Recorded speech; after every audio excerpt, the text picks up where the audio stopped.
Tango, Romeo, India, Papa, Lima, Echo, Bravo, Triple B. Welcome to the show. Bourbon, belts, blockbusters. You are listening to the Triple B podcast.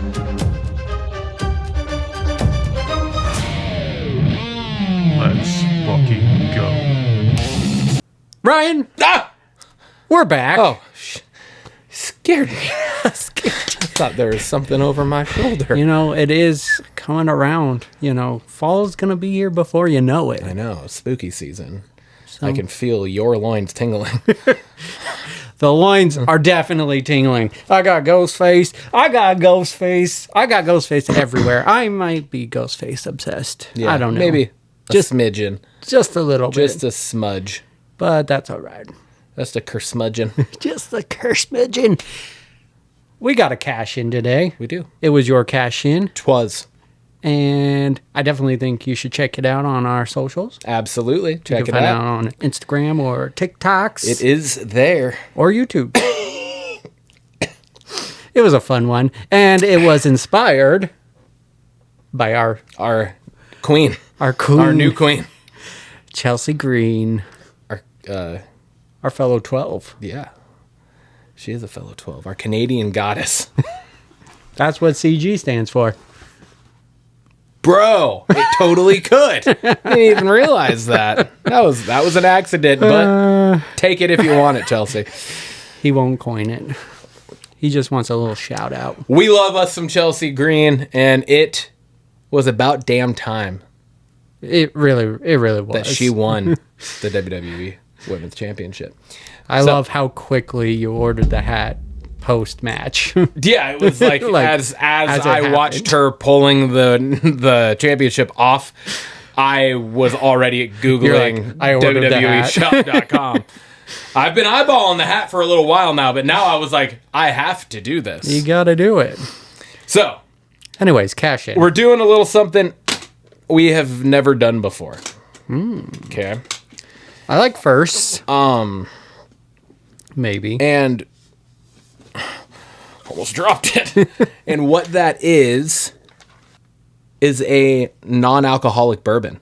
Oh. Okay. I just thought, my wife is not a drinker. And so we're always doing mocktails, and I'm creating things for her. And, just always looking for different things. And last weekend, whilst watching the SummerSlams, I introduced you to the pickled bloody beer. Yes, you did. Zing Zang has a nice pickle Bloody Mary mix. It's delightful. Got a light non-alcoholic beer. Mix them together, and it's wonderful. It really was. Right? So I thought I'd follow that up with this non-alcoholic bourbon. I have seen them all over the place on like social media and stuff, and I was just curious about how it might taste. Okay? So no idea how this is going to go. This could be absolutely atrocious. No clue. We're going to find out, though. This says, so it's Free Spirits, says the spirit of bourbon, non-alcoholic. It says infused with Rebel, our blend of vitamins B3, B6, and B12. This is healthy. I know. We got vitamins. This says with fine flavor notes of American white oak and yellow dent corn. Drink like you mean it. It even got some nutritional facts on the back. It That's sure how does. you know it's different. 1.5 ounces of this, 20 calories. Not bad. Not bad at all. 2 grams of added sugars, 5 total carbohydrates. There's those vitamins it talked about.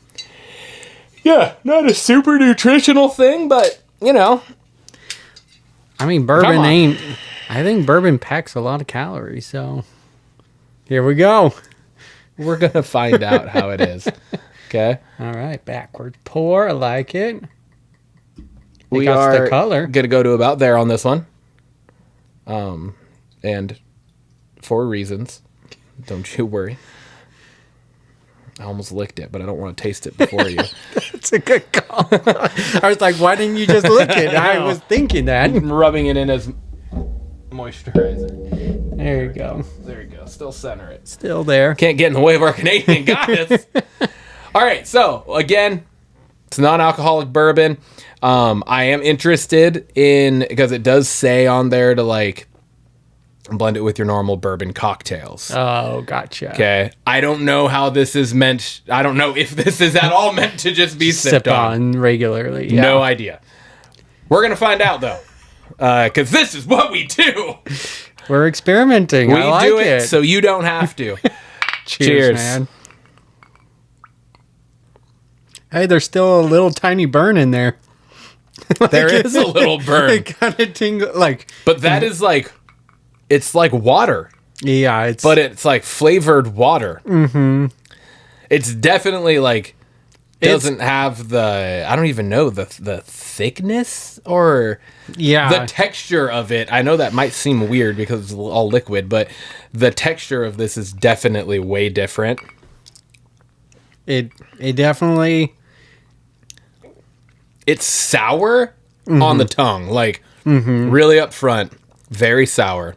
Kind of like sour and sweet at the same time, like, or maybe the sweet just kind of follows that, and then you get a tiny tingle at the back of your throat. Yeah, that tingle's still there. There's definitely like the post bourbon burn, but very, very light. Very light, very light. Yes, it's a good kind of imitation of a sip of bourbon. Just very on the light scale of it all. And I think most of that comes like at the midway point and after. Yeah. I think the up front is very like, what the hell is this? That's when I first took the sip. I was like, oh my God. And then I swallowed and I was like, wait. You know that gif or that meme of that gal where she's like and then That's kind of where I was. That's a perfect. You know, I was at first I was like, oh, this isn't. Wait a second, because now the aftertaste, once it's settled, is actually kind of really good. Yeah. But if you sip it again, it's you go through the same. Yeah. There's no like. It's not like with a bourbon where the first sip you could be like, whoa, what the hell, and then after you're sipping on it, you're like, okay, this actually it's mellowed. There's no mellow. Yeah, it goes right back into it. It's just weird to be expecting bourbon. Yeah. And then to drink this. Mm-hmm. And even though I knew it wasn't actually bourbon, I still, just the whole ambiance of what we do, I think that's partially what's throwing me off too. Yeah. You know, I'll give it a 5. Right down the middle, because it still takes you through the bourbon ride. Yeah. Which is just crazy to think that you can nail that. It's just a detour. Yeah.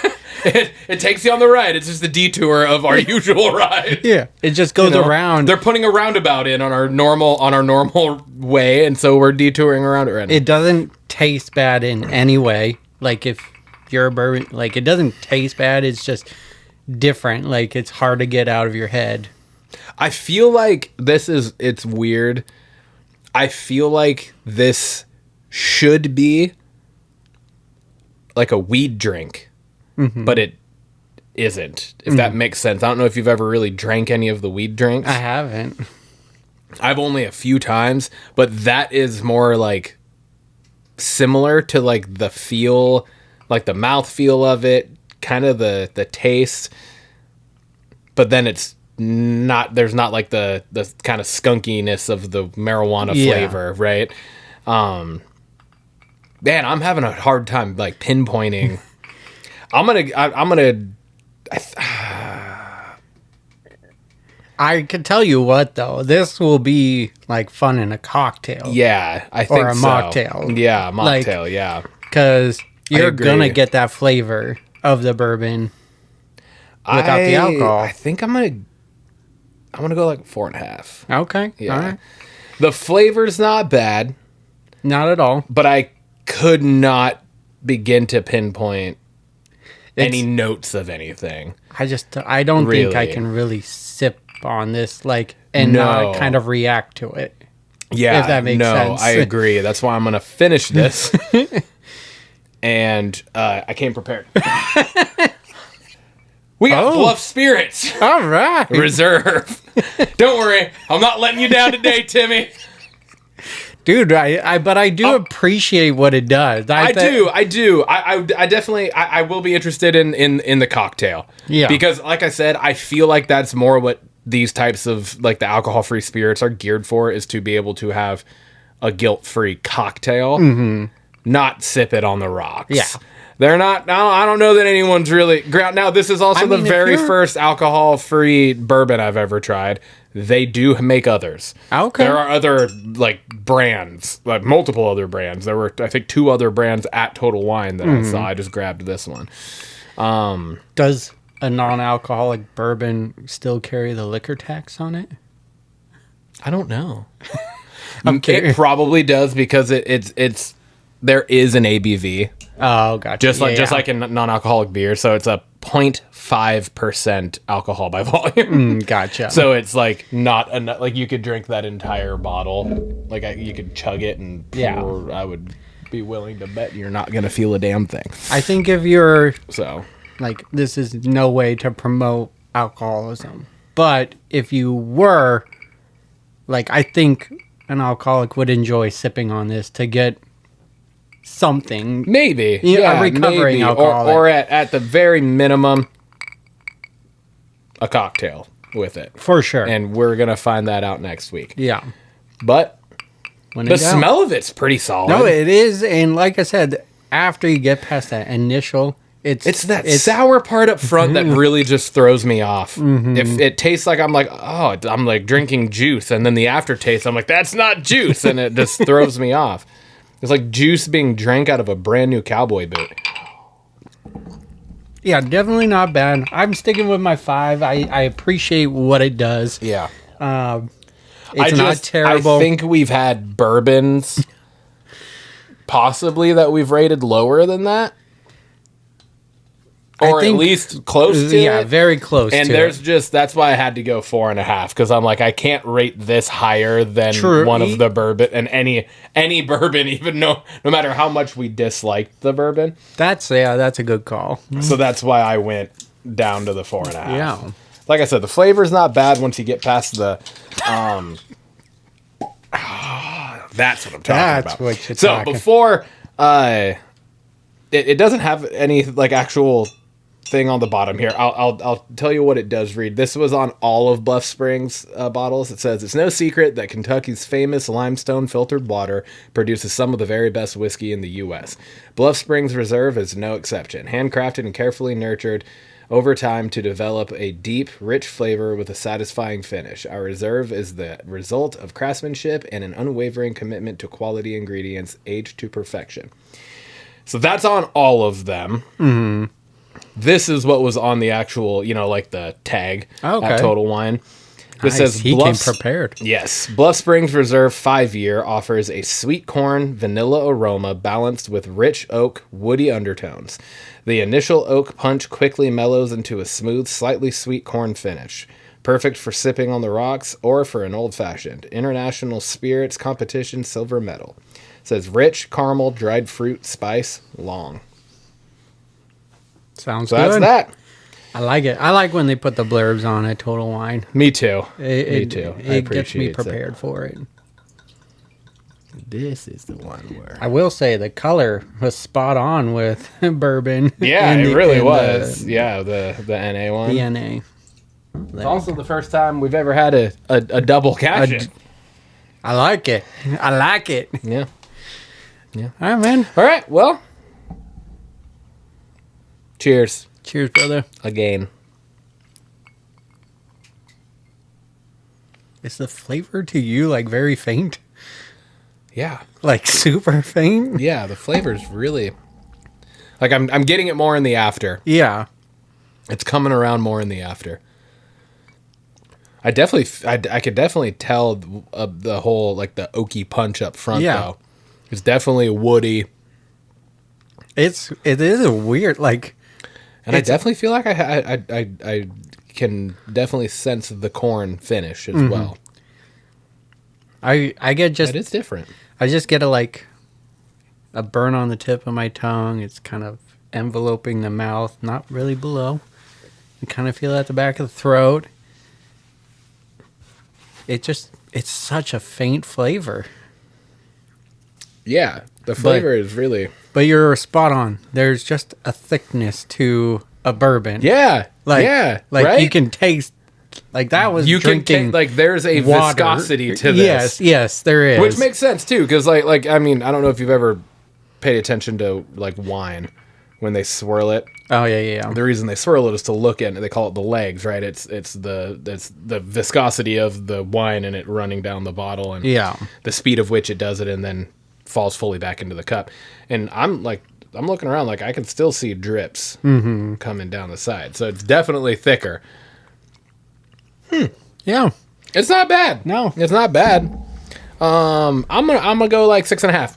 Yeah. I'm gonna go 6.5 on I'm going with a 6. That was my gut, and it's just maybe it'll come throughout the flavor. Maybe the two are just kind of coincide, but it's just there's not much flavor. Yeah, there's not. Me. Yeah, no, I agree with you fully. It's definitely not one of the better bourbons we've had for sure.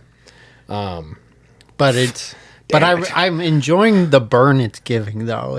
I don't know. It's just all over the tongue. Yeah. I don't know.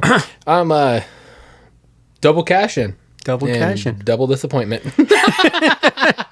Hey, but not really disappointment. It's not disappointing. It's fun. This is fun. There's always a mistake. This is the point of what we're doing. They all can't be winners. And if they were all winners, then we would never enjoy them all. Yeah. Right? And it's just fun. Like you could buy $150 bottle, totally hate it. You can buy $20 bottle, completely love it. It's just the fun of the game. Speaking of which, the free spirits was $29.99 ticket price, and then the Bluff Springs Reserve was $39.99 ticket price. They had a Bluff Springs single barrel, single batch, small batch is small batch. It was $31.99. Okay. But this was the last bottle of this one, so I was like, well, this gets bought. Yeah, exactly. So I don't hate it. I don't hate it. No, I don't hate it either. Yeah. It's definitely going to be one that was easy sipper. Yeah, easy sip and so make a cocktail out of it. Yeah. Brosif. We got Bourbon Talk. We do. Hot Talk is back, baby. Yes, we do. We're back. What better way? You get to Super Bowl, like post Super Bowl season, and we're on Hard Knocks. I know. It's the first time Seattle has ever been on Hard Knocks. It's the first time Hard Knocks is ever covering the defending Super Bowl champ as well. So a lot of firsts there. And dude, that first episode dropped on Tuesday. The next episode will come this Tuesday, and it's 5 episodes total throughout training camp and the preseason. Assuming that the last episode will probably come out the Tuesday, I believe it will end up being the Tuesday after roster cut down. So it'll be the Tuesday before. Because I think that means that's probably coming. No, because it's only 3 weeks of preseason. And do they do the last preseason game and then have a week before week 1? Or does it just start later and they go straight into week 1? I think there's like a week, like a bye week. Yeah, okay. Yeah. That's what I thought. And that's when they do the roster cuts is during that bye week. Yeah, but I think this year the roster cut down day is like... Is it right after the preseason game? Yeah, I read something about that a while back that they were making that change, that it's... Because I think it used to be like... You had to have them cut down by like that Tuesday at whatever day or whatever it was, but now it's like... I think it's like Monday or something. So like they did it like immediate. But anyways, regardless, I think that's what the 5th episode equates to, is coming out right after roster cuts and seeing who made the main roster and prepping for week 1. So, have you watched Hard Knocks before? I've never. This watched is Hard your Knocks. first one. This is my first time watching Hard Knocks. I've watched 1 season and I really enjoyed it. The Jets were on it. Yeah, and it was a lot of fun. I remember, and you kind of. It's a fun way to get like an inside look, obviously, to the team, but you like start finding your favorite player and like they're talking on it and stuff. And it's fun to watch their career either blossom or not, you know, kind of thing. So yeah. It was really cool, I thought, to just see that glimpse, that behind the scenes. There was it's like the Seattle Seahawks themselves. They have a video group that through like the postseason and everything, or I think it was throughout the whole season. What is it called though? Dang it. Something of the sound or something like that.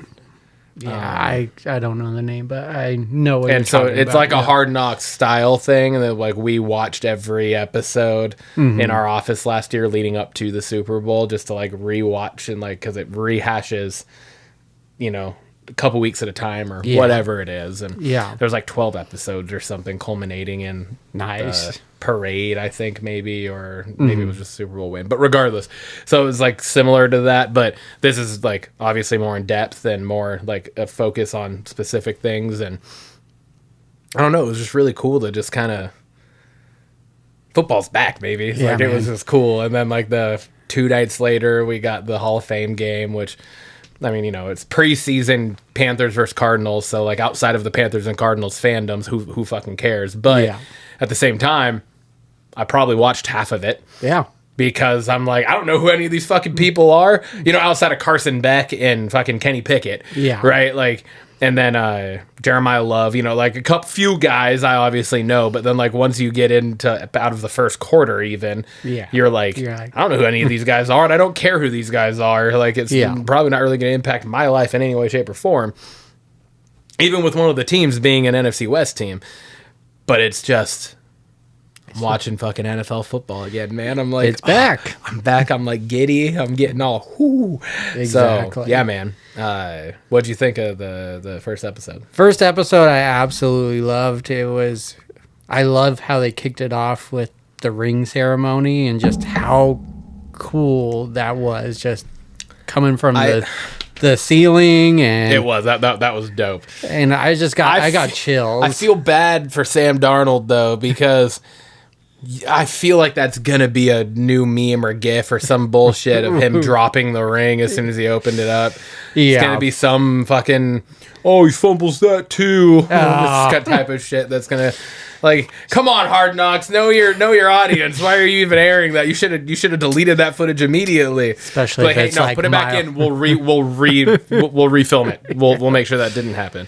But knowing Sam Darnold, he was like, no, keep it in. That's hilarious. Yeah. He doesn't give a shit. That's the best part about him. So, but I think my biggest takeaway from the episode was Devin Witherspoon, like just the situation with his contract and how cool he was about it. Like, like maybe he was scared, but our general manager's like, hey, you need to go talk to him and say this wasn't from us. Yeah.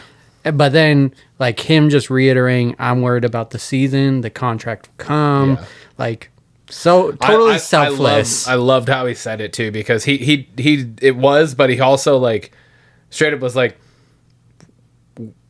a player like me doesn't come around all the time. Exactly. When you have a player like me, but he wasn't saying like me. He was just saying, like, there are certain players that can do certain things, alluding to that, like, he can do these things. Like, when you have a player like that, you pay him. Yeah. And he goes, but you know what? And then he went into what you were just saying, where then he goes into the selfless. He's like, I'm just focused on camp. I'm focused on this season and trying to play my best ball and, you know, help this team win. And I was like, that's fucking awesome, because you see all the time, we've seen it before with our team, contract holdouts or hold-ins, whichever one. And it just fucks up everything with your camaraderie, your chemistry, the timing of everything, the communication on the field, like all of it. It throws everything off. Yeah. And when you have Spoon, who is a absolutely vital piece to our team, to that defense, he's a Swiss Army knife. Emin-Warrior's a Swiss Army knife. From the sounds of it, Bud Clark's a Swiss Army knife. Yeah. Right? Like, you get Emin-Warrior healthy, you pay Spoon, you get all three of those dudes on the field at the same time, Mike McDonald's going to be fucking jumping for joy. Yeah. Because of shit he's going to be able to do. Yeah. We're going to see fucking Leonard Williams dropping back into coverage and covering a fucking slot receiver or some shit. Because you're going to be fucking sending Spoon and Bud Clark to rush the quarterback. You know what I mean? Like, you're gonna be like, what the fuck's Big Cat doing running up fucking covering a wheel route? What are we doing? But it's going to work. Yeah. That's a crazy thing. So, yeah. I really liked the camaraderie, like you just talked about. Like, you could see it on the defense. You could see it on the offense and everything. I like the Cooper Cup taking, like, a coaching mentorship, and that was really cool to see. That was cool. Price, the running back, really stood out in that. I know it's... did.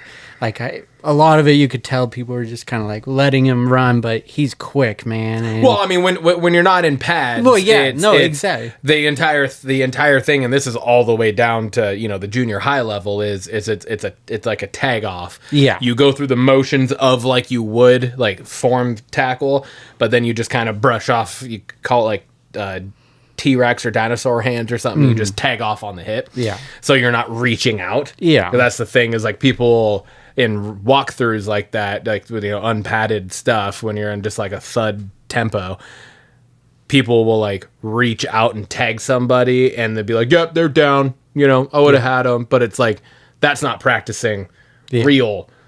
You reaching out like that, that's an arm tackle. You're probably getting fucking, you're probably getting cooked. So they go through the motion, so they tag off on the hip like that and just kind of run through it. But the running back side of it is like you saw in that episode. I don't remember which running back it was, but one of them like went to the ground once they got pads on. Yeah, and then like the whistle plays over and everything. He gets back up and sprints another 20 yards because that's just what you're taught to do as a running back. Finish the play no matter what. Yeah. And so. Yeah, that's. But I mean, they're just the coaches talking, the players talking about Ja'Marr Price. Yeah, is like, I mean, there's a moment where Mike McDonald, and he's the defensive coach, right? Yeah. He's like, nobody's been able to cover him today. Yeah, like, or not today. Nobody's been able to cover him yet. Yeah, right. It was like he's just fucking open, and he wasn't known as like a receiving running back in college. That was actually one of the things coming out of Notre Dame that was. Speculated is how's he going to be able to do this, especially replacing K9 in a sense, right? So I just thought it was fun. It's a great way like to get right back into the football season and just have this season of Hard Knocks going on. It's so cool. I didn't think the Seahawks would ever be on the show. I know. So I love to, and I think part of it too was always, to an extent at least. I don't know how long Hard Knocks has been a thing, but I feel like most of the time that it's been a thing was Pete Carroll was the coach. Mm-hmm. And I think like Pete Carroll turned it down a few times. Like he didn't want the distraction. Yeah. And I get that. Totally fine. Totally respectable. I love the way Mike McDonald embraced it. Yeah. He was just straight up like, yeah, it's going to be weird at first, but after a day or two, he's like, we're not even going to recognize it because we're just us. Like we're us, we're going to be us, and we're going to do our thing. Yeah. And it didn't look like anything was distracted or taken away from on this. And another thing with Mike McDonald that I think really stuck out to me was when the whole fight broke out with D Hall. Mm-hmm. Oh yeah, and Brady Russell, and that entire sideline interaction that he had with Brady Russell, I thought was really cool.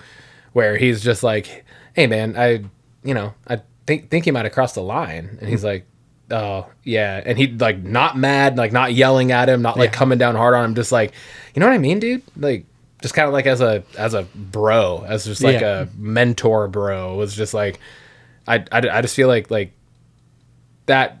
I'm all for shit talking, but like that, I think you might have crossed the line. You might want to go talk to him or whatever. And then just the way they like worked through that, because that's not an easy conversation to have with anybody or to receive either from your coach. And it was just handled so fluently, or fluidly, that it was just it like didn't. It was such a big thing that wasn't a thing. Yeah, it seemed like, and it just goes to show you like the amount of respect that McDonald has for his players and the love he has for his players, and then the reciprocation of that from them to him too. So absolutely, fuck yeah, it's awesome. Hell yeah, man! Hawk Talk is back. Hawk Talk. That's going to bring us over to belts. ding, ding, ding, ding, ding. Ryan, what do you want to talk about? I have the pleasure of talking about Monday Night Raw this week. Yes, you do. Yeah, you do. I sure does. I surely does. First thing I want to talk about here is LA Knight is my dude. The absolute fire he spit to Roman was pure fire. That's exactly what it was. That entire fucking promo was killer. Yeah. It was awesome. Unfortunately, I'm sure this is going to be another squash match for Roman when they do face off. Yeah. But at least it's looking like it's going to be one-on-one. Hopefully. Hopefully it's a true one-on-one. I know people would argue, the last time it was one-on-one. It wasn't. Yeah. Because the entire bloodline came out and helped Roman win. And hopefully the defeating of Seth Rollins will send Roman on a new championship reign where he doesn't use his family to win the matches, and he can prove himself as an actual singles competitor for once in his career. And that's what it feels like. And I think even I want LA Knight to win the championship. I also too do not think it's going to happen at Roman's expense. No. But I think LA Knight can get off this. He didn't use the bloodline anymore. I feel like it's going to be a one-on-one, no outside interference. Be kind of shocked if they do, and then it just ammos LA Knight up for another do-si-do with Roman down the road. But I agree with you. I think his promo was just, he tells no lies, dude. I know, man. And he just got so much energy. The crowd loves him, and it's just so much fun. He's finally going to get a shot for the title, and that's great to see. Would love for him to win it, though. I know, man. Fuck. What a world we could potentially be living in possibly 2 months from now, where it could be fucking Kevin Owens and LA Knight are our fucking world champions. That would be so cool.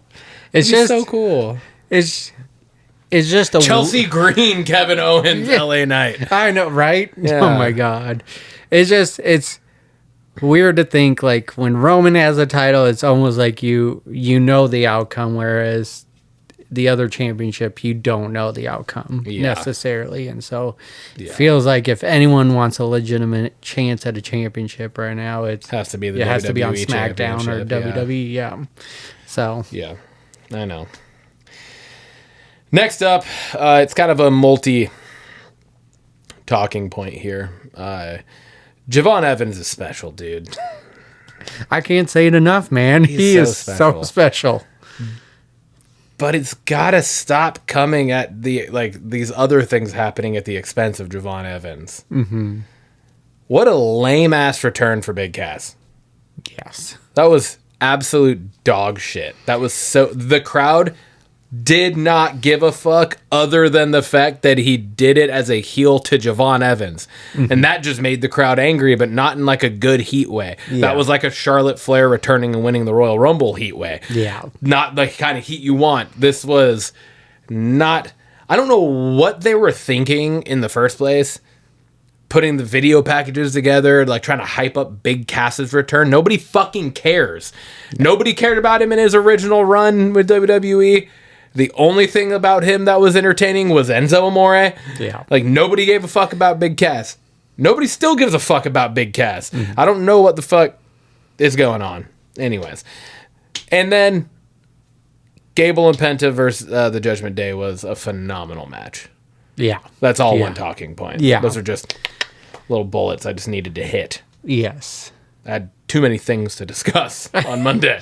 I mean, it's a good thing. It's a good thing. Yeah, it's a good thing. I felt like Raw definitely was fantastic, and all those you hit on spot on. Yeah. Javon is just he is on like a 3-week stretch where he's just balling out right now, and I mean, he always does in the ring, but I just feel like he's been really highlighted the last few weeks a lot. So I love that. I agree with you. The big cast is just, I think they missed the boat by not bringing him back with Enzo Amore, and just doing the tag team. I know there's, some murky waters with Enzo and everything, but the rumor was they were coming back together, and now it's not. So I'm not very excited about it. I watched him in AEW. Is he a big specimen who could go in the ring? He sure is.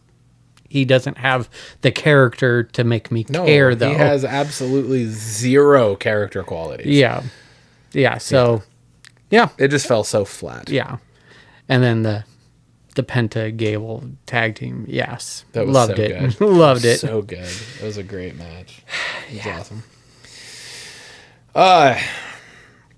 I think we may have gotten the answer to this already. I feel like they talked about it on SmackDown last night, but I also was like, was that what it was? I'm not sure, so I just kept it. Ray discussing AAA with Roman Reigns to end the show. So, yeah, there's a tournament for AAA superstars to compete in a tournament, and it's going to culminate at Raw that's taking place in Mexico City, and they get a title shot against Roman. Oh, okay. See, I did not put that all together. Did they talk? They didn't say that on Raw. I just saw it on social media. Okay, you saw it on social media. Okay. I know they talked about AAA and Raw on SmackDown last night. But I was like, wait, was that what they were talking about, though? Was that the Ray and Roman thing? They didn't reveal the tournament bracket or anything that I know of on SmackDown, but online they started posting it.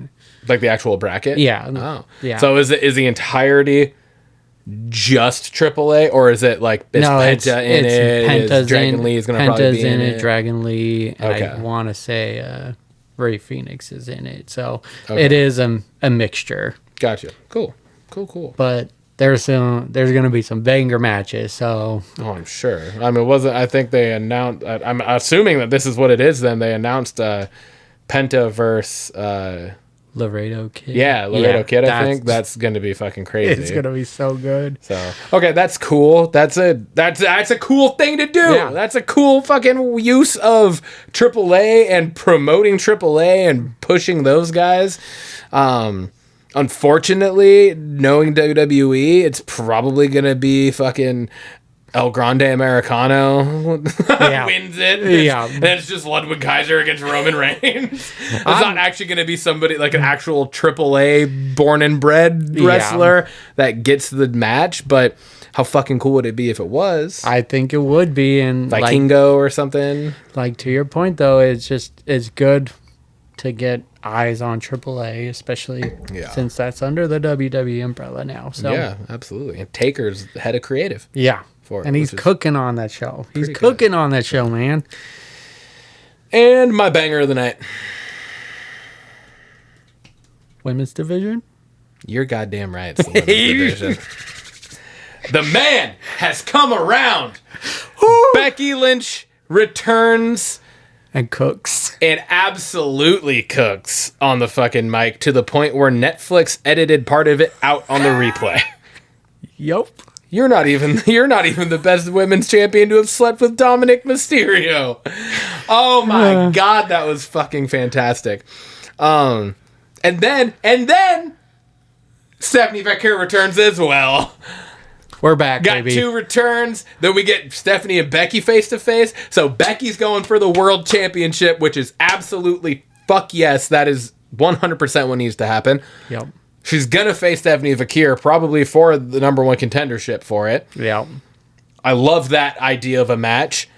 Becky needs to win. Stephanie needs to lose. Yep. We've seen Stephanie play out. They can still play their feud later down the road, but Becky needs to be world champ one more time. What I would love, absolutely love, would somehow be for Becky and Seth to both become world champion and then once again be like their couple little, whether it's a face or heel duo, I don't care. Yeah. But be intertwined and involved on screen, behind the scenes, in matches, like all of it as the two world champs would be, what a fucking phenomenal way for them to just ride out the end of their career. I would love that, dude. That'd be so good. It would be so good. Oh, I had the biggest smile. Like I hated the Sol Ruca versus Roxanne, and it just ended in no contest or DQ, and then I was just like, here we go. Like, this is just, Liv is a back burner, and then she got on the mic, and then Becky's music hit, and I was just... But I liked it too, though, because it was like... Yes, Liv hadn't defended the championship since she won it at Mania. Yeah. But she kind of spins it in a way that you can believe, because nobody did step up to challenge her in that amount of time. True. You know what I mean? Like, there wasn't anybody that just came out and was like, I want a title match right now. Was, this is all kayfabe, believing it all and everything. Believe in the kayfabe of it. Yes. Right? It's true. I also don't believe, in any part of me does not believe that Liv was just like, I don't want to defend the championship until SummerSlam. No, you know what I mean? So, like, there's definitely behind the scenes shit going on that we don't know about, but our job is to believe in the kayfabe. Yeah. That's our job. Yeah. So I believe in the kayfabe, and sometimes that's really fucking difficult to do. But in this case, I'm leaning towards that, because it does make it makes it be less critical for us. Yes. We can look at it more of, shit, nobody is stepping up to Liv, because she just is this conniving, just dirty player that will do whatever. She's like a fucking stray cat that's just gonna rip your fucking face off, kind of thing. But I believe it from a like if she said it, or it wouldn't even be if she said it. It's just like, you face her, you have to deal with Roxanne, with Raquel on the outside. Like, your chances are slim to none to coming out on top.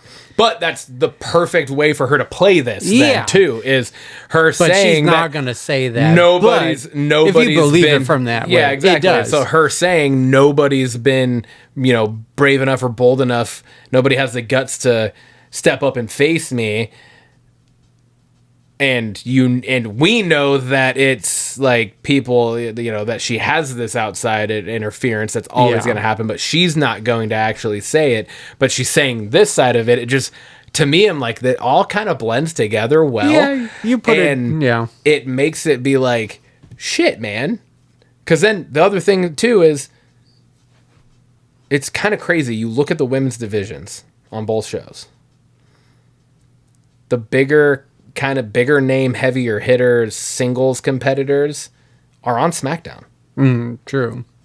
Right? Yeah. You look at Raw and you're like, outside of the most recent people who have been in these feuds, really, who else is there? True. Yeah, they need to replenish Raw, honestly, but then they did with Becky and Steph. And so her saying that also, you're like, well, fuck, she kind of has a point, because, like, who the fuck would it be? Everyone else is mid-card. Even Bayley's, like, been mid-card for a long time. Yeah. And so it's like, fuck, this is kind of...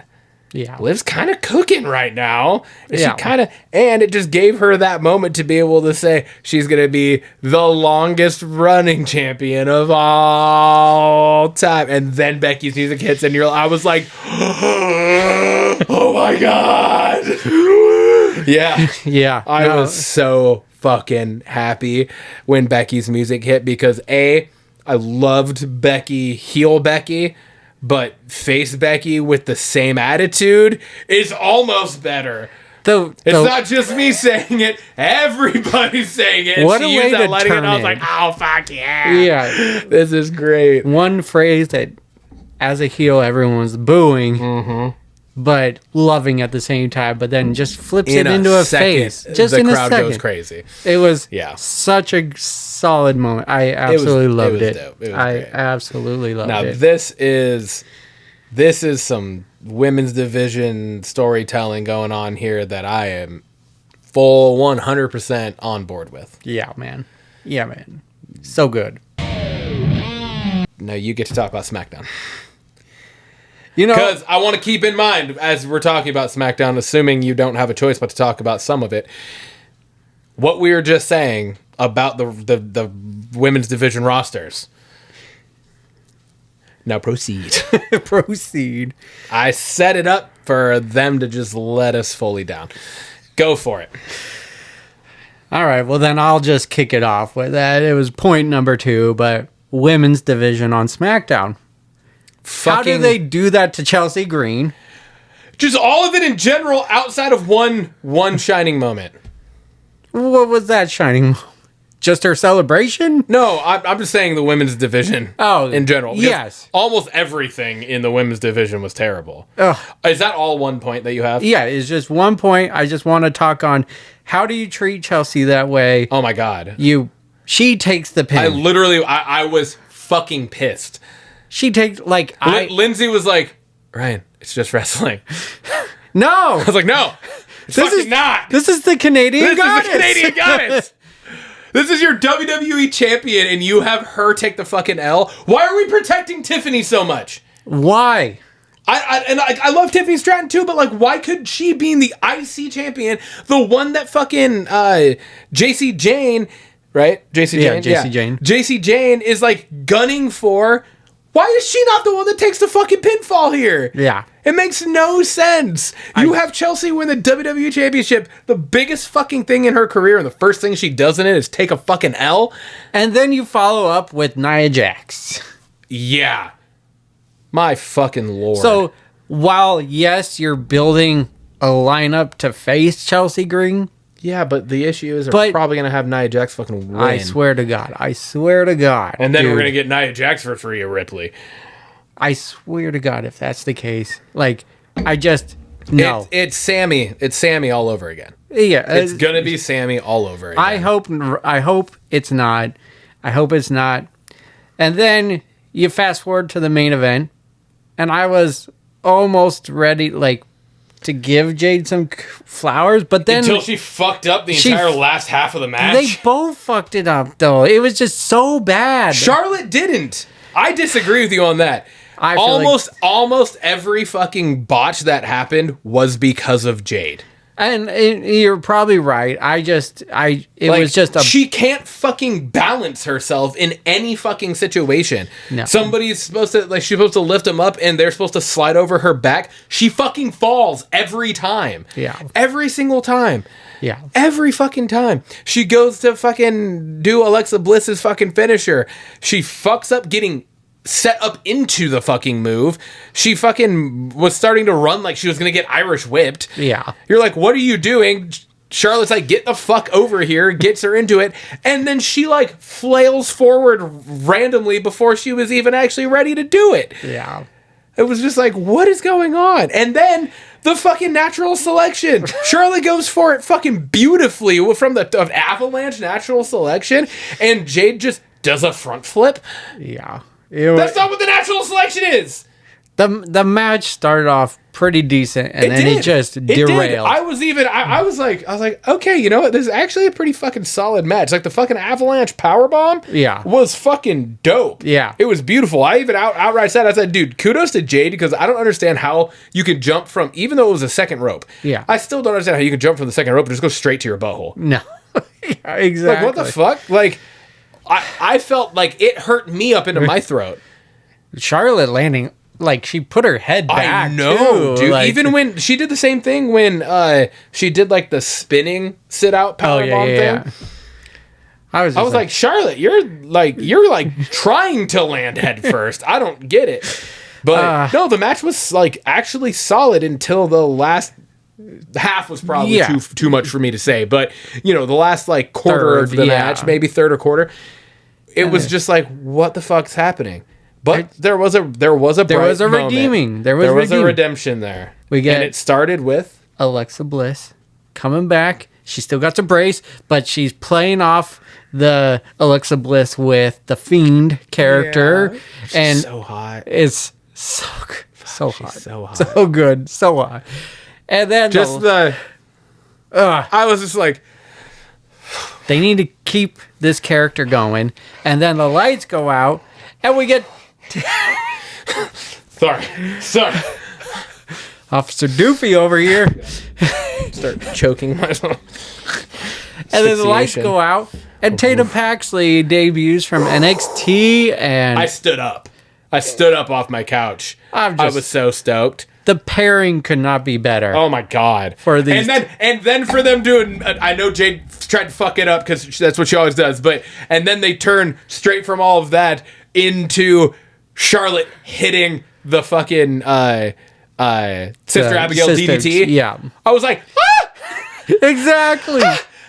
It's the trifecta. It was just it was great. It was a pretty tough night for the women's division, but it was a highlight of Alexa pretty Bliss. much hot ass. And I don't mean sexually hot ass. I mean trash. Exactly. Including an almost entirely made up of Nikki Bella's fucking video package was absolute dog shit. Dog shit. Yes. Proceed. Next, Trick Williams, Baron Corbin U.S. title rematch.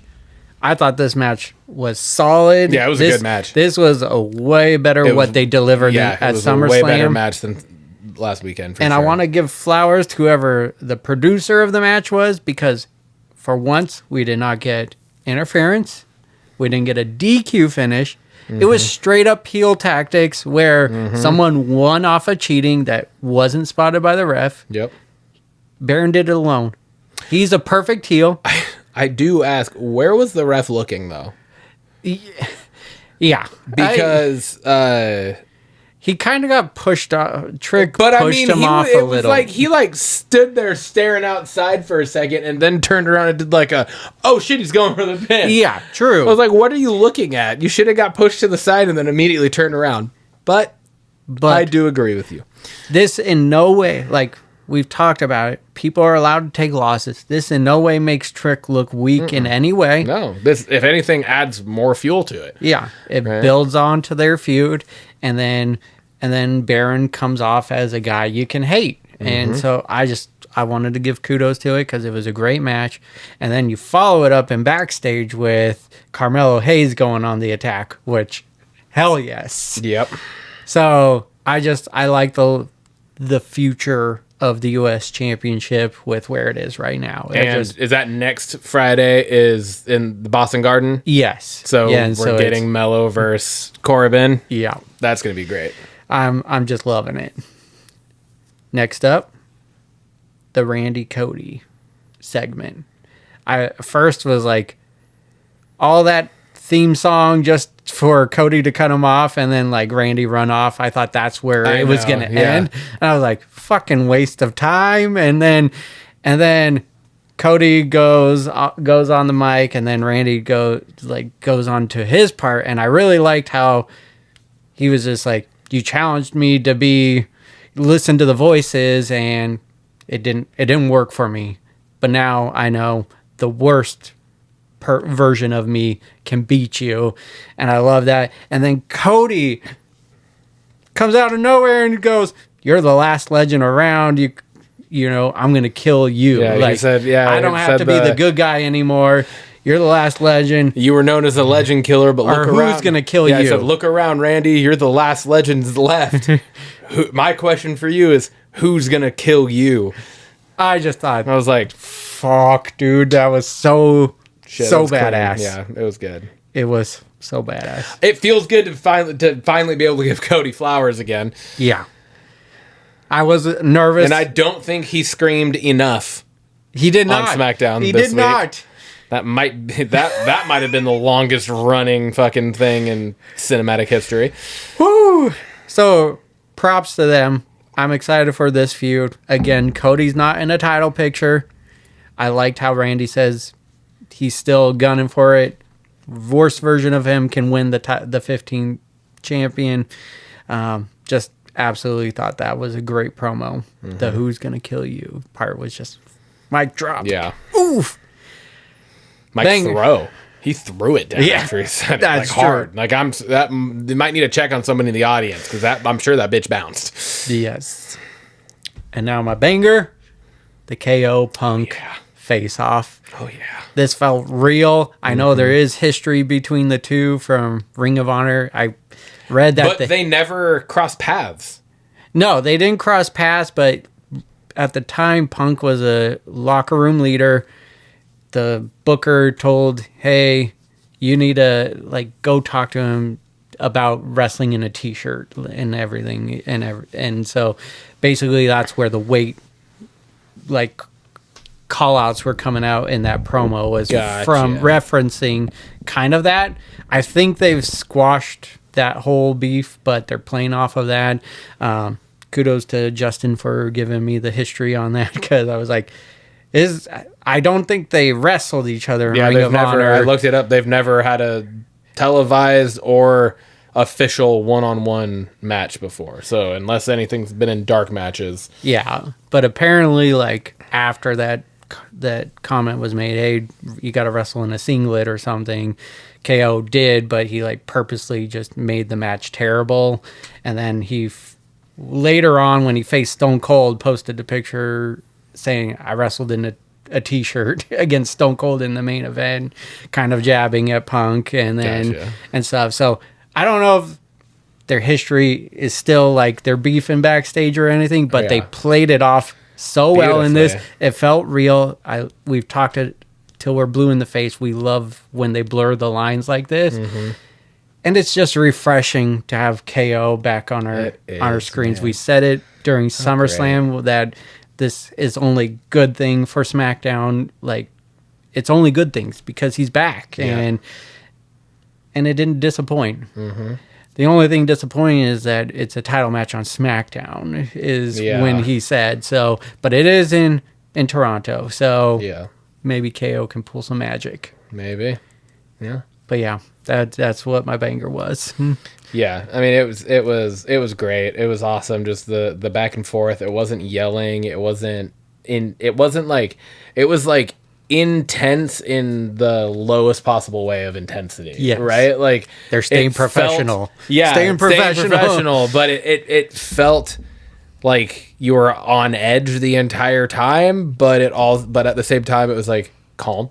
Yeah, which was a cool, different, kind of refreshing take on one of these, because lately it seems like it's just been a lot of yelling. So, and I know we talk a lot about Punk is greatest on the mic, Rock is, and everything, and I think there's different styles. Punk is great when he's blurring the line of telling real pipe bombs. Rock is just entertaining on the mic. I think KO matches Punk. I don't think KO is by any means the greatest on the mic, but he matches that style of Punk where it just, I agree. They're both clashing in the same kind of way, blurring the lines, kind of pipe bomb, but they also like to throw jokes in there and everything. So I don't know, man, I'm super pumped.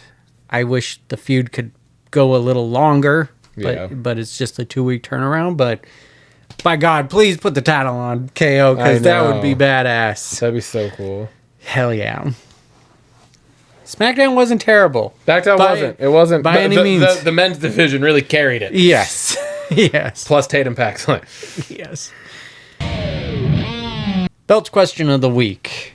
If WWE ever brought back the 60-minute Iron Man match, which two current wrestlers do you think would put on the best one? This is a good one. I went back and forth quite a bit on different wrestlers for this. And I actually thought that my kind of runner-up here would be KO and Punk. Okay, yeah. Because I was like, we've never seen them wrestle, so how cool would it be for the title match to be in a 60-minute Iron Man match against two dudes that we've never seen in the ring before together.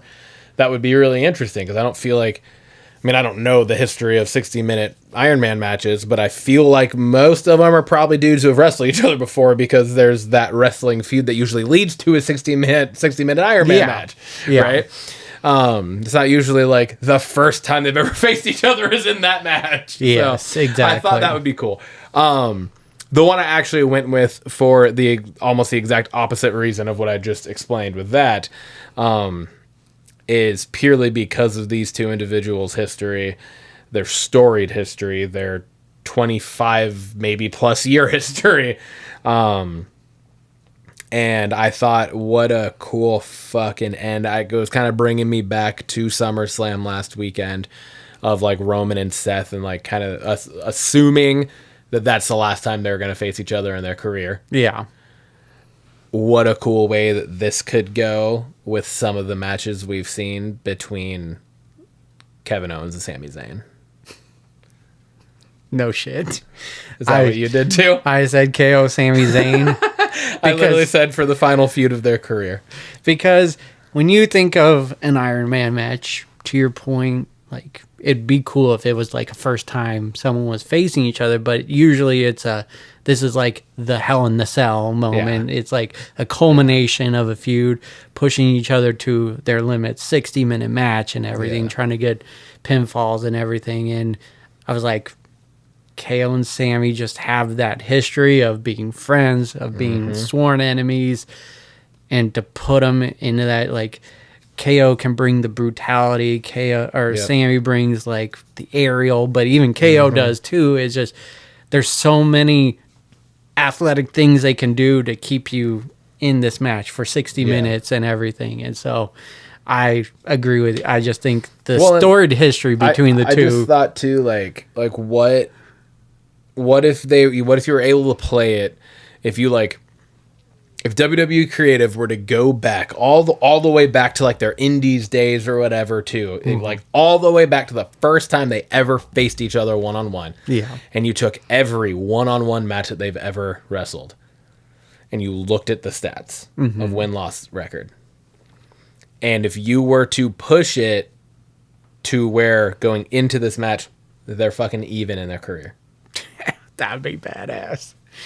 They're even in their career. This is the breaker, and it's for career. Like career's on the line. Ooh. Right, like what a fucking finish story to the to this story, to their saga. Like if they were dead even in one-on-one matches going into it, so neither of them have a leg up on each other at anything. Yeah, and then it's just like, all right. This is where we're at. 60-minute Iron Man match. Whoever wins, obviously, one more falls. Yeah. So in the allotted time, and the loser retires. Yeah. Like what a way to end the fucking story. Yeah. Between these two. Dude, that would be sick. That would be so sick. That would be such a good use of WWE creative and history and everything. And so just that being said right there, you know it's never going to happen. They don't like to build off of history. No, they don't like to do Roman Reigns. Like to do good things. I did have like a men's runner-up, and it's just because their matches that they have put on have been incredible. It's Ilya Dragunov versus Gunther. I think the two would just clash so well in an Iron Man match. And then I did choose a women's one, which I would say Io and Bianca Belair would pull off an amazing Iron Woman match. I kind of had the thought of a women's one as well, and I don't know if we've ever seen more than a one-on-one Iron Man match. They do I think it's called the Iron Survivor. It's at Deadline. It's an NXT match, and they basically... That's right. They do... Yeah, is that like 6 of them or 5 of them or something? It's like 5 of them, and they have like a penalty box. If you get pinned, you get put in it. But it's essentially an iron... You have the most wins at the end of the match, you win the match. Okay. So my thought was a triple threat match, 60-minute Iron Women's match, Rhea, Liv, and Becky. Ooh, that would be good. That would be so good. So good. Yeah, it'd be fucking phenomenal. Oof. Yeah.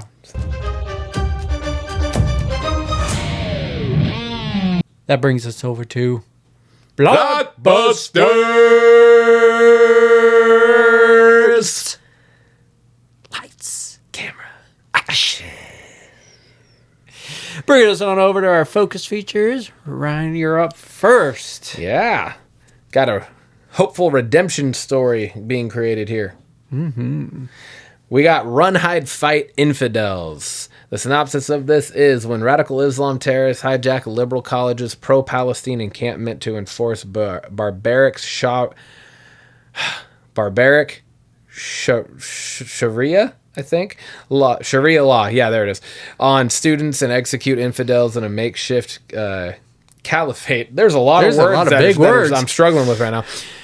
A ragtag band of red-blooded students, a security guard tired of Uncle Tom's smears, and a Delta Force vet must arm up to save their clueless peers and keep America from surrendering to the enemy on its own soil. The cast is, among other people, but the only one that really I felt like mattered in this situation was Jonathan Majors, because it's kind of his comeback, in a sense. Yeah. Since I will outright say unceremoniously being fired from Marvel. Release date will be September 16th, 2026, and the platform is the Daily Wire Plus. I've never heard of that. Me either. I thought maybe... So this is like been put out from the Daily Wire, and this apparently is it's a sequel to a 2020 film that the Daily Wire put out.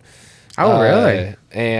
But it's a full new cast. Okay. So, yeah, that was just kind of what I read. So, the trailer looks fucking pretty cool, though. The trailer looks pretty awesome. Crazy. It's unique idea. It's like almost like a civil war, but not really. It's terrorists already in the U.S., and it's just a wild concept. And it reminded me of like Red Dawn. Yeah. Right. Like that idea of us being invaded to some sort of extent. Yeah. Right. And the trailer it doesn't go into great detail of his acting skills, but Jonathan Majors is such a great actor. Like, he really is, yeah.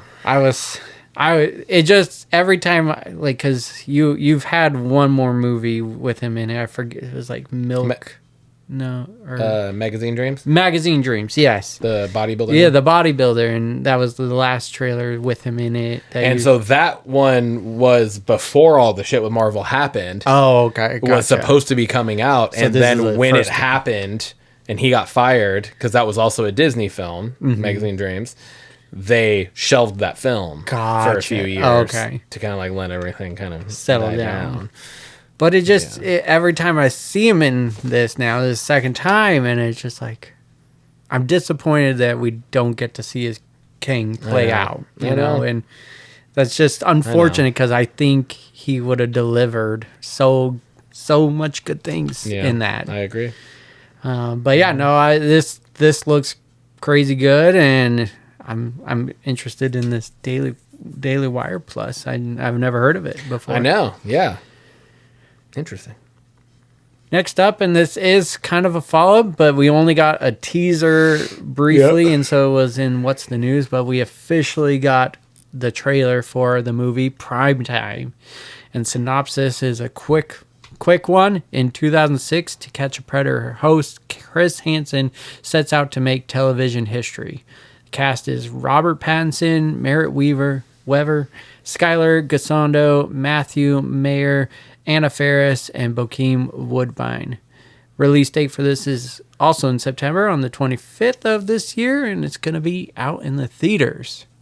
What do you think of this trailer? It looks good. It looks intense. It looks pretty wild. It also kind of has me, I'm like, are they like faking something to try to make a headline initially, or I don't know. Yeah, I definitely get those vibes from this trailer, and I don't know the history because it's like behind they this have show. Skylar Gisando's character. They're like, you're playing a 13-year-old. Yeah.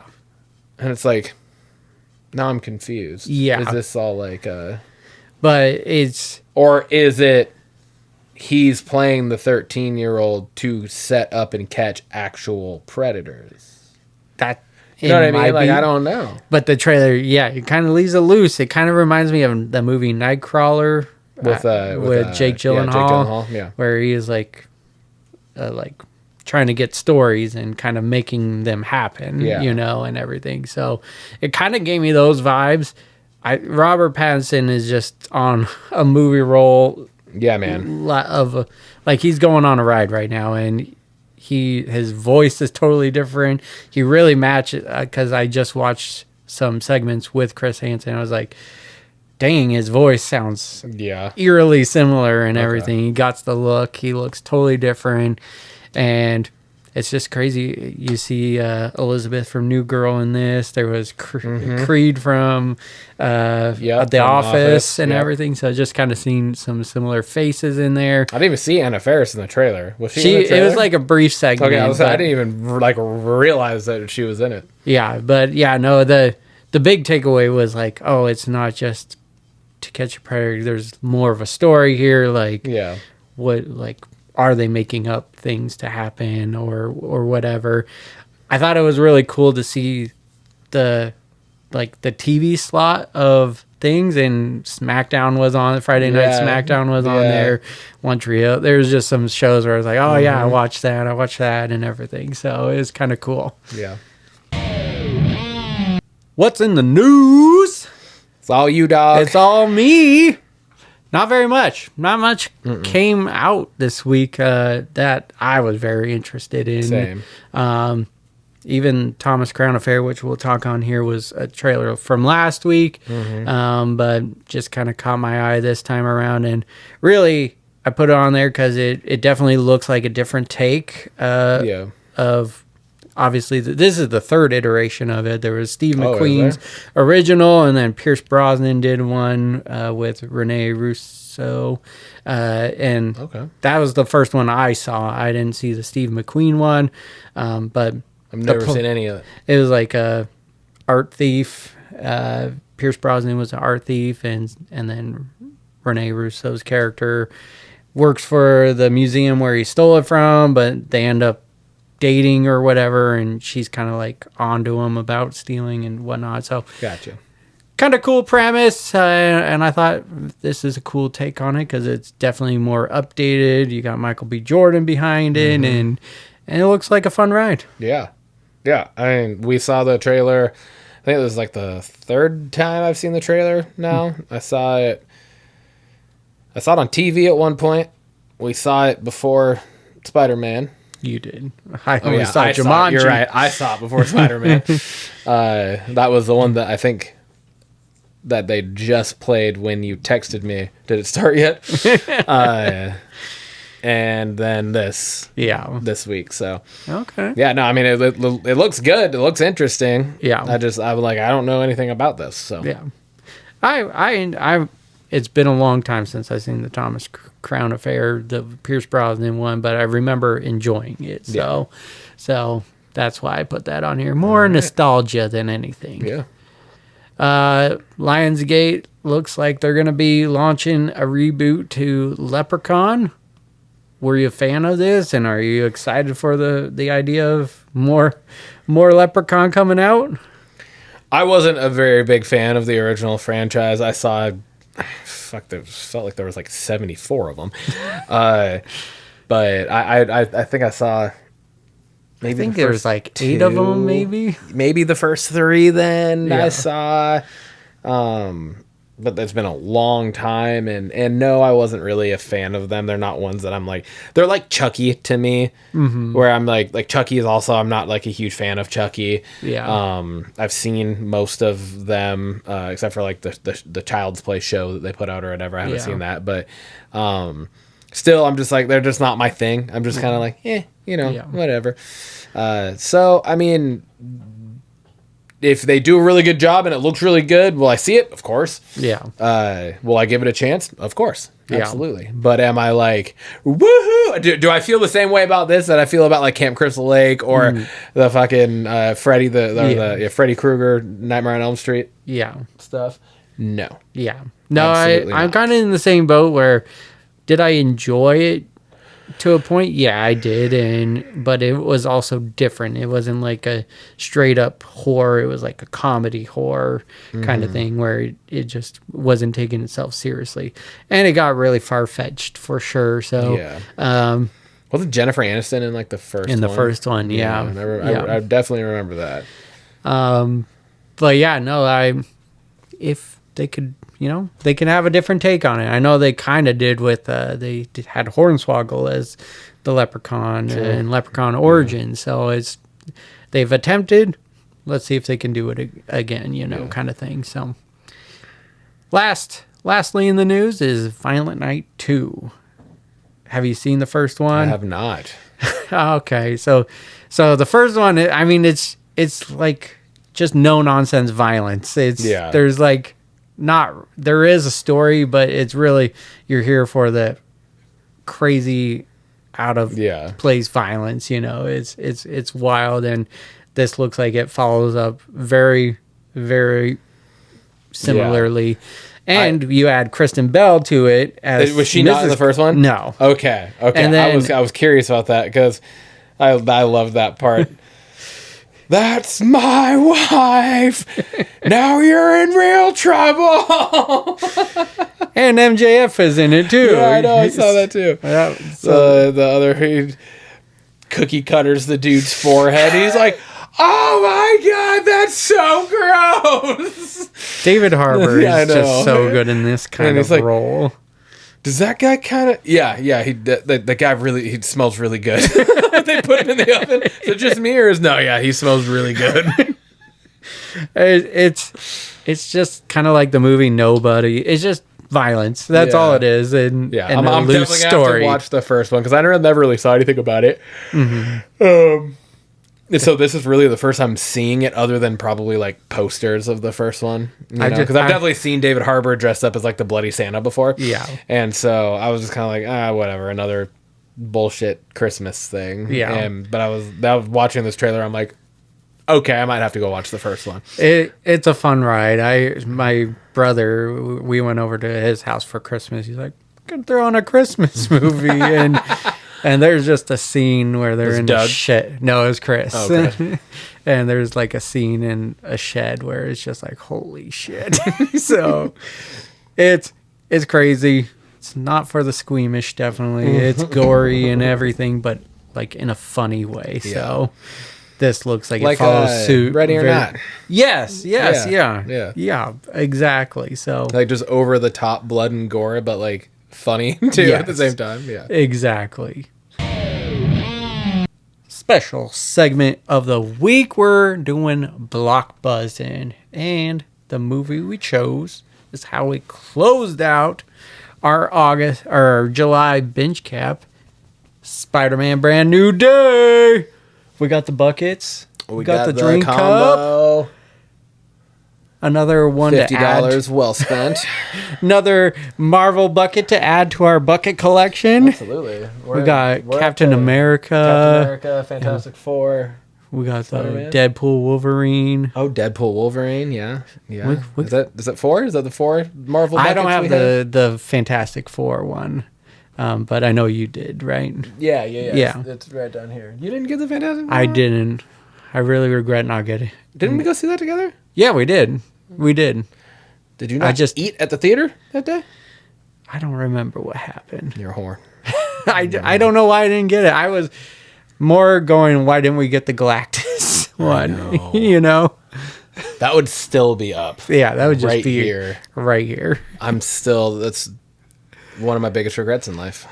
Is us not splitting the $100 for the Galactus. Because it's so cool. It is so fucking sick. And they had it in stock. I heard those were selling up like crazy. All I know is whatever the fuck they put out for Doomsday. we're getting. We're doing it. Yeah, for sure. We're doing it. I'm not going to miss anything Are they big going to again. put out a new one for Endgame, for the re-release of Endgame? Are they going to do like the fucking Infinity Gauntlet or some shit? Please. Like it's like the gauntlet holding like an Avengers or bucket? is it Iron Man's fist with the gauntlet? That could be it too. That would be pretty badass. I think Thanos fits. Yeah, that would be the but best. I would love that No, that would be the best. Yeah, absolutely. because I That would think be that's cool. what we're really. I think that's why they're re-releasing Endgame is kind of lean into the Iron Man part to kind of paint the picture of Doomsday. Maybe. Well, there's new footage yeah. in the re-release of Endgame. So I don't know. coming I don't know. next month. In September, yeah. Right? Holy shit. Yeah, But we digress. I would. Spider-Man Brand New Day. Why is it buzzing? It's the next big Marvel movie. It already is over $1 billion in the first week. Pretty much since the first weekend, it was basically a $1 billion movie. It went to 1.1 on Monday. Yeah. So it's huge. Everyone's talking about it. Bleacher Report. Yeah, ESPN. Yeah, it's not just us saying it. It's not just us saying it. What'd you think, man? First off, spoiler. Yeah, big We're spoiler talking alert. about the movie. I thought it was fucking fantastic. I thought it was amazing. No pun intended. I really thought that it was cool. It was very well done because to me, it made it feel like there wasn't really like a legitimate bad guy in the movie, but that the bad guy in the movie was like revenge or rage kind of, right? Like when you look at it at quite a few different aspects of it. I know the Metzger guy or Metzger? Is that Metzger, yeah. Yeah, Metzger guy is technically, I think, the bad guy in that movie. And I know that character eventually becomes somebody, I don't remember who in the comics, but Yeah, I read it. I forgot as well. but I just thought it was, I don't know, it's like hard to actually like verbalize how good that movie was, because like No Way Home was fucking amazing, but there was a lot of nostalgia. He leaned on that very heavily. Like they were pulling from the entirety of all Spider-Man movies and the entire multiverse of it all, which was awesome, and that was truly one of the best real first glimpses and looks into the multiverse that we got also, so that was huge. This is a standalone, doesn't really feel like it has much connection to anything else at the moment, which I mean, obviously we know that it is leading to other things. But, you know, with the exception of the Punisher being in it, you know, it wasn't like this is also really kind of the first Spider-Man movie that we're getting in the MCU that is a Spider-Man movie. Yeah. There's no Tony Stark. There's no Happy. There's no Tobey Maguire, Andrew Garfield in this, right? Yeah. Not that that they make it not a Spider-Man movie, but you know what I mean? Like, this is a first that felt like Tom Holland led, actually, like, he was the lead. He was the driving force. John Bernthal's Punisher was like a side character in this. Yeah. You know what I mean? Like, it truly felt like that. Zendaya was in it a bit, but not as much as the other movies. It didn't feel like her character arc in this it wasn't nearly as much. Same with Ned. Yeah. Like, this really felt like it was a Tom Holland focused film. Yeah.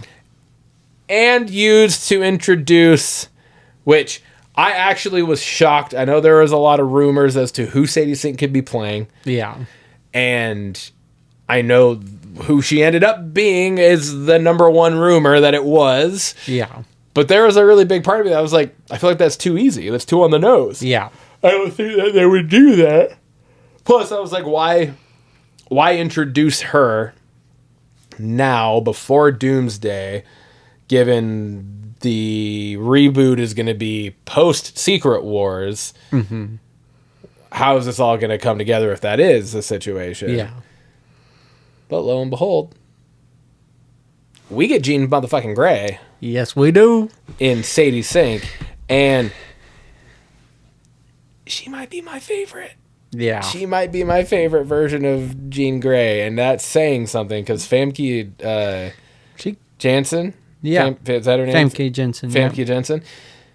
She was fat. I mean, she was the only Jean Grey we really ever knew, right? I know Sophie Turner played it for, 2 movies, or maybe 3 movies. First Class. Not First Class, but X-Men. definitely in Apocalypse, Dark Phoenix, and then I think maybe Days of Future Past. Was she not in First Class? I don't believe so. Okay. I don't believe so. Okay. But regardless, I did see a graphic that was pretty cool, though, that we have now gotten a different Jean Grey exactly 10 years apart in 3 different decades. Oh, no way. So because it was I think X2, or it might have been X-Men Last Stand, came out in 2006. Yeah. Or one of them. Because the first movie was 2000. And then. Yeah, so one of them came out in 2006. Mm-hmm. It was probably Last Stand then at that point. Yeah. And then Days of Future Past maybe was 16. Mm-hmm. And then this in 2026. That's so I was wild. like, that was kind of cool. That is boom, so cool. But, and then to just kind of add to this talking point and topic here, this week we got the actual clarification that Sadie Sink's Jean Grey will be in the X-Men reboot, going along with Kit Connor's Cyclops was just announced. Yeah. Which I don't know who he is. I've never really seen anything with him in it, but I looked him up and I was like, oh shit, that I think is going to be pretty good. Yeah. And Samara Weaving's Emma Frost. So we got coming together. 3 members of the MCU X-Men reboot announced, and you could have cast a branch as Cyclops with Samara Weaving and Sadie Sink in this movie together, and nobody would have even batted an eye at who the fuck was playing Cyclops. Yeah, exactly. You know what I mean?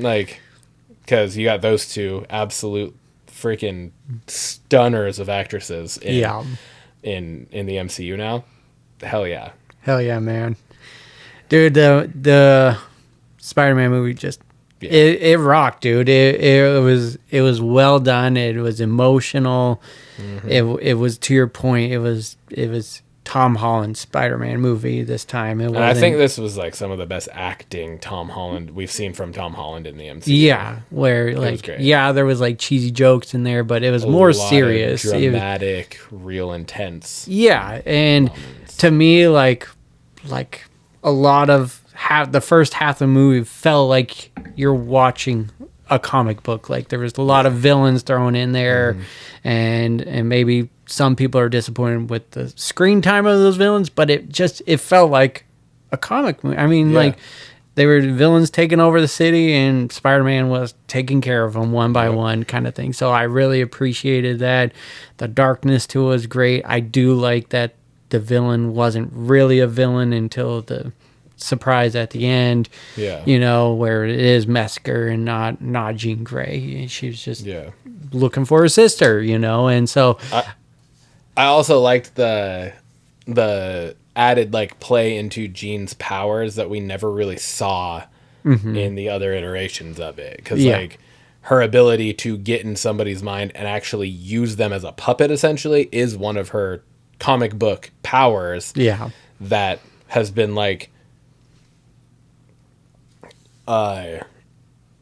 corralled, I guess, in a sense, by Professor X. Yeah, because Professor X is who kind of trained her to control her powers and use them for good and stuff like that. And so that's one of the reasons why I really like this, is because this is an origin story of a sense for Jean Grey in the MCU. Yeah. Before she even meets Professor X. Yeah. Because every other version of it has been essentially she already knows him and is a part of that world.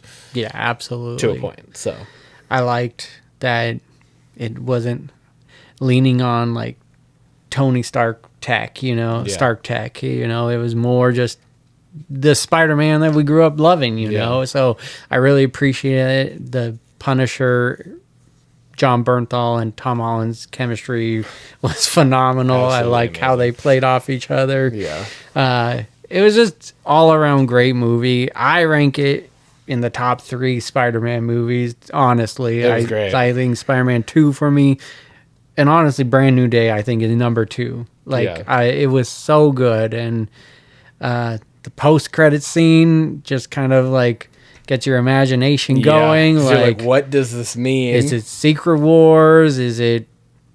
Could it be Doomsday? Because he wasn't announced for Doomsday, but... Yeah.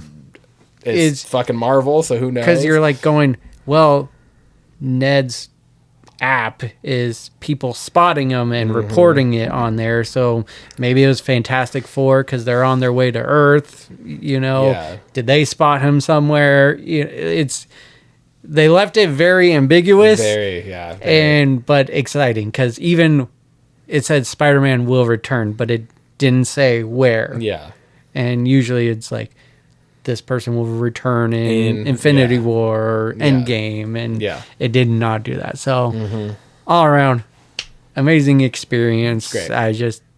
The theater was packed. Yes, it was.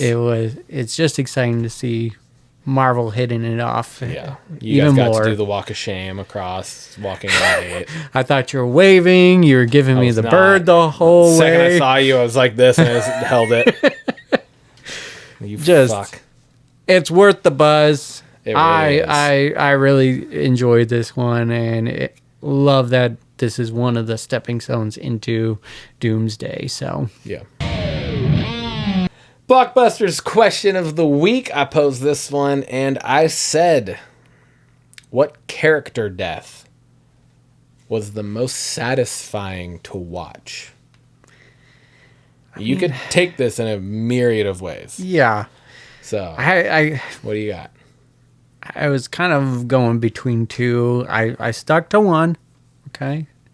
But I went with, and I've called this movie out for several answers, but the T-800 in Terminator 2, Arnold Schwarzenegger dying at the end of Judgment Day when he's getting lowered into, because the first movie he's the bad guy going on a killing spree.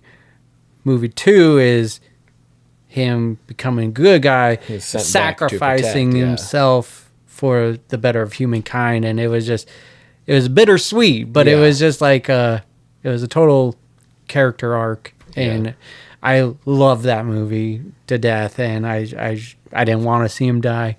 You obviously see him come back in other iterations down the road, but no, I thought that was a satisfying end to Terminator 2. Yeah, absolutely. So that wasn't your runner-up, right? No, that was your one. That was my one. I have 2 because they're completely... Well, then I'll share my second one after you. Okay, fair. But the reason I have 2 is neither are like a runner-up. Yeah. They're both, in my mind, equal. They're just completely opposite spectrums of satisfying to watch, right? The first one is Lord Farquaad and Shrek. Good call. Just because he's such a fucking little dickhead the entire movie. You're just like, God. And it's like a Disney movie. Well, I don't think it's Disney. Shrek's not DreamWorks. Disney. It's DreamWorks, yeah. But still, it's like that style-esque of thing where it's like a kid's movie. You're like... And you're not expecting him to die. Yeah. And then he just gets eaten by the dragon, and you're like, oh shit. Fuck yeah. They just said fuck you to that motherfucker. Hell yeah. So like that just like, and then just the fact that in the scene, the entirety of the population of everybody inside the castle when it happens just starts cheering. Yeah. Like that they've been waiting for that day to come, you know? Yeah. So there's that one. My other one, which is more on like the more kind of serious, like from the second this guy walked on your screen, you wanted him to fucking die. And when it finally happens, you're just like, you could picture yourself being the one sticking the fucking bayonet through his throat. And that's Colonel William Tavington from The Patriot. Yeah, I think I used him as an answer of one of the best villains because of how much you hate that guy. Yeah, and you did. To watch him die. Yeah, that's a great callback because it was satisfying to see that fucker die. Yeah, that guy plays such a good bad guy. Such a good bad guy. God, he's so good. But The Patriot, I think, is right up there. It's a great movie. It is, and just a great villain. That's a good one. That's a good one. That might end up having to be our next classic critique. I don't hate that idea. Came out in 2000. It definitely meets the criterion. Yes, it does. It's over 25 years old. My runner-up was, I think, Commodore in Gladiator, Joaquin Phoenix. Oh, yeah. I think it was like a combo deal where, like, I mean, I didn't want Maximus to die, but, like, it was just, like, he got the poison knife in him, so he's going to die regardless, but he still gets to kill the Commodore Joaquin Phoenix's character, and that was just satisfying as well. That's a good one. Another good one was when the Black Pearl and the Flying Dutchman in At World's End go side by side on opposite sides, I guess, of Calypso. No, it's the one like naval fleet. Oh yeah. Ship. I forget the dude's name. Beckett or something like that. Yeah, Colonel Beckett. And it's just they just start just fucking ripping it apart, and his crew's like, "Sir, give us the order! Sir, give us an order!" And he's just standing there. And then he like whispers something to himself, like under his breath. He just says some like random kind of saying thing, and then the one guy's like, his like right hand man, "Abandon ship!" And they all jump off, and then he's just slow motion walking down the steps as everything's just exploding Such a around cool him, and then scene. gets engulfed in flames. Like it was just like, oh fuck yeah, that was awesome. That was such a cool great. scene. Great call there. Yeah. All right. Well, Episode 114.